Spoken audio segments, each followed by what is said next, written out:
Our adventure starts in the swamp. We play as a team of 6 people. I played Itul, the tiefling bard with a thirst for adventure. And then we had a witch and fabulous gnome artificer, a elven ranger, and a lovely horse. A halfling monk filled with teenage angst and daddy issues. A human fighter that's an overall good boy soldier. And last of all, our trickster mage, who was on vacation. So we basically had him on autopilot the whole session. We walked around in the swamp. The night was slowly approaching us. We were looking for a place to camp. And we finally found a place that didn't look like it would swallow us in the second we fell asleep.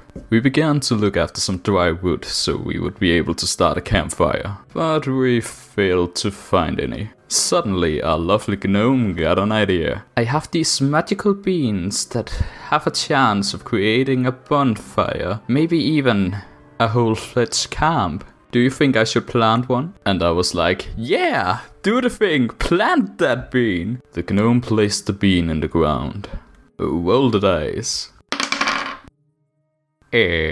That's a pretty high number. After a minute, the ground began to shake.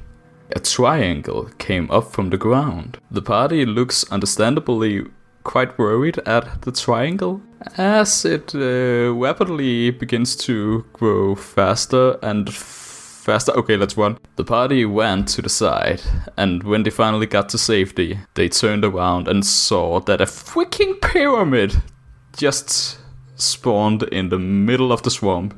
A bean pyramid.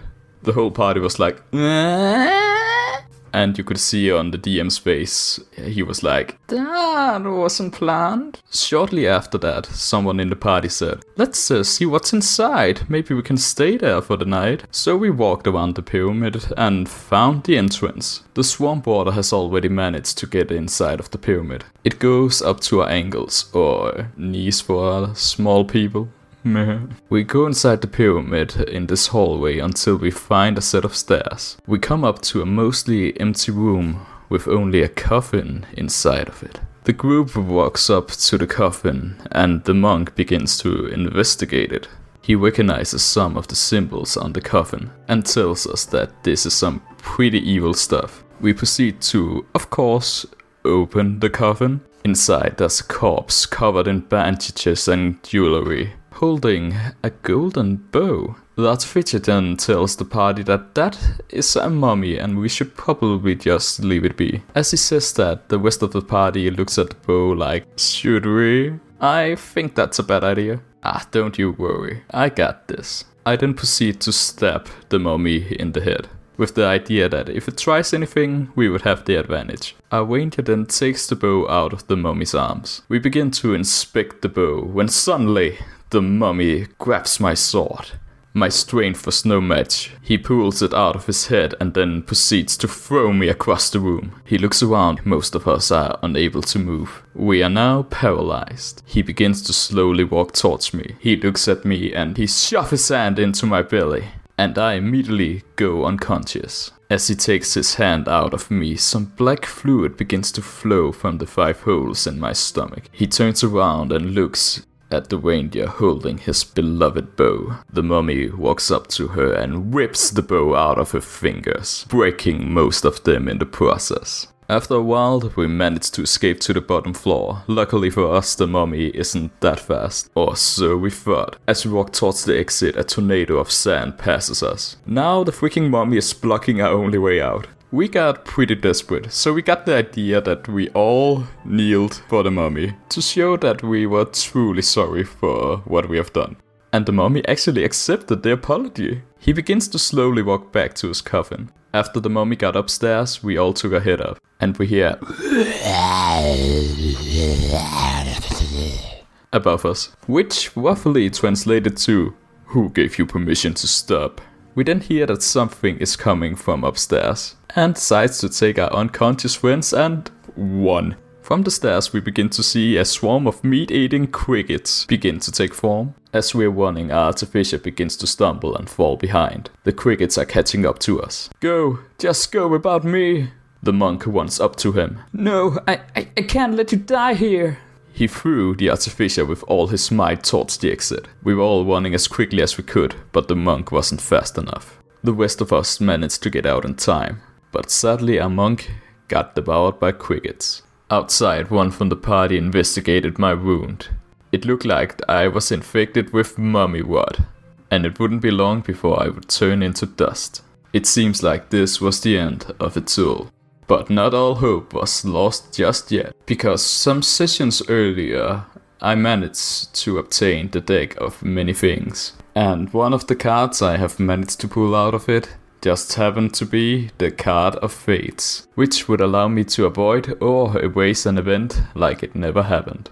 And I decided it would rather be better to use it than lose it. So I thought the best idea would be to go back in time before the artificer planted that damn bean. I then proceed to activate the card and the whole event gets erased. I have now gone back in time to before we planted the bean, and I remember nothing. Not the mummy, not the pyramid, nothing. The day was saved. Or that was what I thought until the artificer came up to me and said, "Hey, I have these beans that has a chance to make a campfire. Maybe even a shelter for everyone. Do you think I should plant them?" "No, of course not. We will all die." You don't know that. Oh. Right. "Yeah, that's a great idea. Plant that bean." "Kill us all." He proceeds to plant the bean. Please no pyramid, please no pyramid. The earth begins to shake. And from the ground, a nest with 7 eggs pops up. Well, that's unsettling. The group investigates the eggs. They look pretty normal despite the fact that they came from a bean. We then removed the eggs and used the nest as a campfire. With that, we could finally relax. For around 5 minutes. Because as we were sitting around the campfire, we decided to cook some of the eggs. The fighter and the monk didn't want any, but the rest of the team tried it out. Well, roll a constitution saving throw. We all fail, and the eggs begins to explode in our stomachs. We are now all unconscious. Hallelujah. Well, except for our mage, because he instantly died. He was killed by Super Salmonella. The rest of the team managed to get stabilized, but our mage is pretty dead right now. And the guy who usually plays him is on vacation. We just sit and look at each other for 5 minutes till one of us just sends a message about what just happened. He then elegantly responded with a, "You did what?" Well, there was this bean pyramid and then a mummy and Super Salmonella. You know, just explain it in the next session. I'm out. And after that whole event, we agreed to never use a bean again. Ever. Thanks for watching.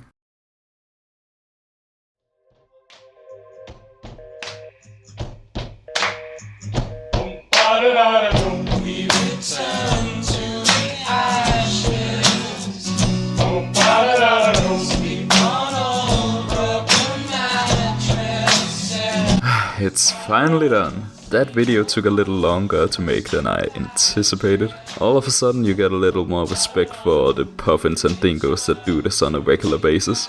Anyways, I would like to thank my friend Badger for helping me make this epilogue and giving the beans what they rightfully deserved. And of course I would like to thank the D&D group that made this story all possible. I'm looking forward to our next session. See ya.